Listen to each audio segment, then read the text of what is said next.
If you're trying to become a data engineer in 2026, I probably know what you're doing. You have like 20 different tabs open.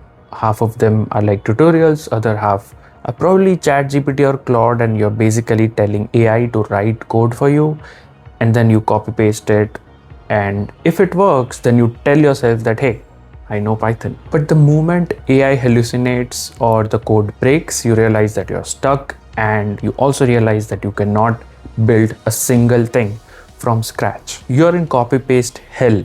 You're basically getting angry at an LLM model until it fixes itself. Today, I'm going to be sharing 4-step solid plan that you can follow to learn Python from scratch. As you might know, I'm Josh, and I've been using Python as my main programming language for almost 7 years now, working in different tech companies like CS, Google, and now DoorDash. First, let's kill the doubt. Should I learn Python, or should I learn Mojo or Rust or Kotlin or Go or something else that's hot in 2026? Listen very closely when I say this. Python is not just a programming language. It is like the operating system of AI. Whether you're fine-tuning a model or building a RAG or agentic RAG pipeline, or if you're cleaning data, just doing the normal regular data engineering stuff, you will end up using Python. Why? Because even in 2026, most of data and AI-centric libraries are at their peak in Python compared to any other programming languages. According to 2025 developer survey, Python usage hasn't just stayed stable, it has grown. Like, see this line, after more than 1 decade of steady growth, Python's adoption has accelerated significantly. It saw a 7 percentage point increase from 2024 to 2025. This speaks to its ability to be the go-to language for AI, data science, and backend development. And as a data engineer, you're in center of AI, data science, and backend development. Now, step 1 when it comes to Python is choosing your workshop. So you should not spend like 3 days setting up environment variables in your Windows machine, because we have tools to remove that friction. For absolute beginners, stick to Google Colab. It's cloud-based, it's free, and now it has built-in AI assistance that explains errors to you. It is the fastest way to go from idea to code. Now for the pros, I would recommend Cursor. So if you really want to feel like a developer, just download Cursor, or like, which is another flavor of VS Code. These are not just text editors, they are AI native. They predict your next move. But remember, these tools are like multipliers.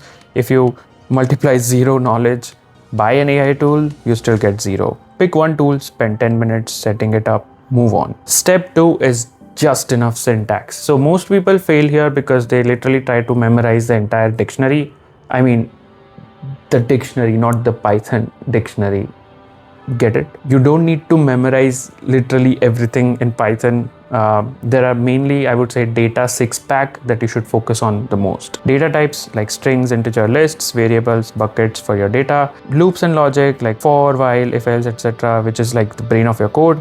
Functions, which are like reusable mini modules, pandas or polars, which are like Excel on steroids, and then APIs and file requests, which is like talking to the internet or file system. Now you may be wondering, what the heck is polars? We didn't talk about it in our last Python video. So I grew up using pandas, but I admit that polars is definitely better, be it in performance, understanding, or simpler syntax. So in 2026, polars is like the new pandas. Automate the boring stuff is still the Bible for practical learning for absolute beginners. It's free, it's practical, it respects your time. Now, if you don't want to go with the books, and if you're a visual learner, then skip the boring books or lectures and just start building by following the Python Data Fundamentals track on DataCamp. This immersive experience puts you straight to work, cleaning real-world data and creating sharp visualizations. You'll tackle interactive mini projects entirely in your own browser and learning by doing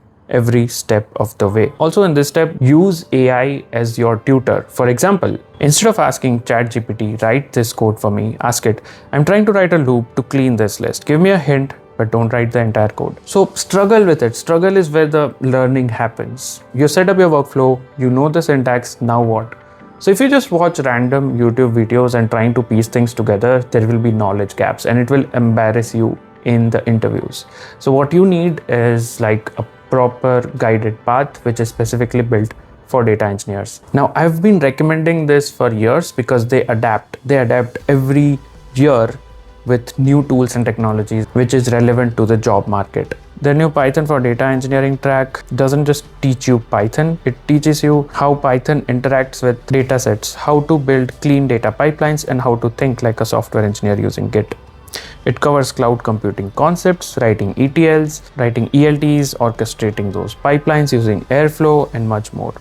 It's hands-on, no installation needed, and also their certification is highly reputed in the industry, which kind of proves that, okay, you know how to work with Python, you have not just watched tutorials. So do check the link in the description to get started. Now step 4 is building something dangerous. Most tutorials will tell you to build like a calendar or a to-do list or maybe some boring data pipeline. Don't do that. That's boring. It will not get you hired in 2026. You need to build something that solves a problem using data plus AI. I have 2 job ready project ideas that you can use for 2026, and obviously it's not like you have to stick with these 2, but take these 2 as an inspiration and think about how you can expand your horizons further. First idea is like a job hunt agent. So you can scrape the job listings like using Python or Beautiful Soup, and then clean the transform data using Pandas or Polars.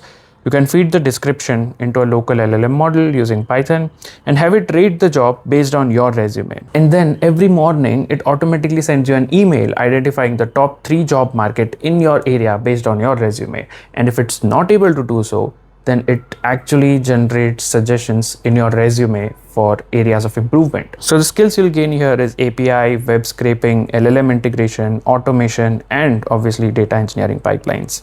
Now the idea too is like automated cloud data pipeline. For example, you can fetch real-time data from an API, like let's say Spotify or crypto or any other field that you're interested in.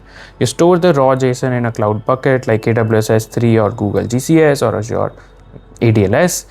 Use an orchestrator like Airflow to trigger a Python script, transform the data and load it into a warehouse. One example can be BigQuery or Snowflake or Redshift or even Databricks SQL. Now the skills you'll gain here are cloud services, Airflow, lightweight ELT or ETL, and SQL. I'm going to link some of the free datasets and API sources that you can use in the description. Pick one that interests you. For example, you might be more interested in crypto versus healthcare or vice versa. So pick the domain that interests you and build these kind of couple of projects. Now, final topic of this video is something that we love to hate, DSA. See, you've built projects, you know Python, you know how it can be used in data engineering, which is great.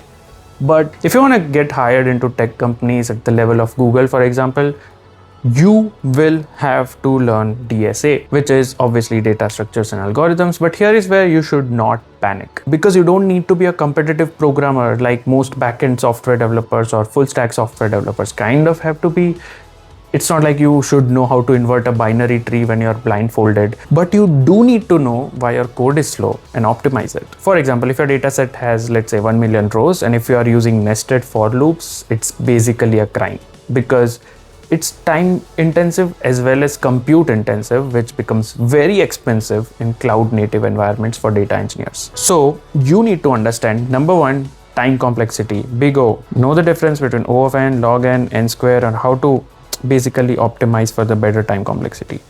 Number 2 is arrays and string manipulation, because 90% of data engineering is just manipulating strings. Hash maps, which are dictionaries, stacks and queues. So the secret weapon for fast lookup is basically hash map. So a lot of times when you want to optimize for time by paying an extra cost for space complexity, you will end up using hash map. And then finally, apart from sorting and searching algorithms, you also need to learn some common problem patterns like sliding window, 2 pointers, divide and conquer, etc. Now, how do you practice without going crazy? Because that is the hard part. Don't try to solve like 500 Leetcode problem. First, open this roadmap, rewind this video, and then go through all the topics that I just mentioned right now, and that will give you a good fundamental boost. Then go to Leetcode and look at the same sections. Just solve the easy and medium problems there. Focus on readable, efficient code. DSA is like gym for your coding brain, so don't skip it. Also, one more thing, if you have been following me for like last couple of years on YouTube, then probably you're familiar with this background. This is basically my living room. But this is the last video where you'll see this background, because I'm changing some of the things in my life, and the fine prints are not yet finalized. One thing that is finalized is I will be leaving Pune. So it's a bittersweet feeling for me, because all my professional career, when I started in 2019, started with Pune. And I've come like a long way. If you've seen me frequently in this background, then I would just like to say that thank you so much for being a part of this journey. And I'm excited for what's next. Stop watching, start building. Let me know your thoughts in the comment section. If you find this video useful, don't forget to leave a like and subscribe to the channel. And that's it from my side. See you next time.